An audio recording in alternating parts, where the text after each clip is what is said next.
Hi friends, అందరూ ఎలా ఉన్నారు? సో ఫైనల్ గా నీట్ 2024 ఎగ్జామ్ అయితే కంప్లీట్ అయిపోయింది. సో నాకు తెలిసి అందరూ కట్ ఆఫ్ ఎంత ఉంటుంది, సీట్ ఎక్కడొస్తుంది అన్న ఎక్సైట్మెంట్ తో ఉండుంటారు.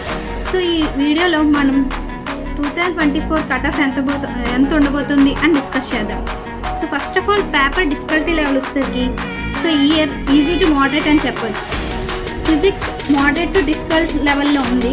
బట్ బయాలజీ అండ్ కెమిస్ట్రీ పరంగా చూసుకుంటే ఈజీ బట్ లెందీగా ఉంది పేపర్ అనేది.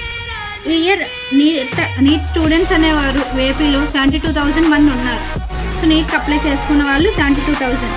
సో టోటల్గా సీట్స్ ఏపీలో 2024 ఎన్ని ఉన్నాయంటే 3,845. సో మనం నెక్స్ట్ స్లైడ్లో 2023తో కంపేర్ చేస్తూ 2024 ఎంత కట్ ఆఫ్ ఉండిపోతుంది ఏ రీజన్లో అనేది చూద్దాం.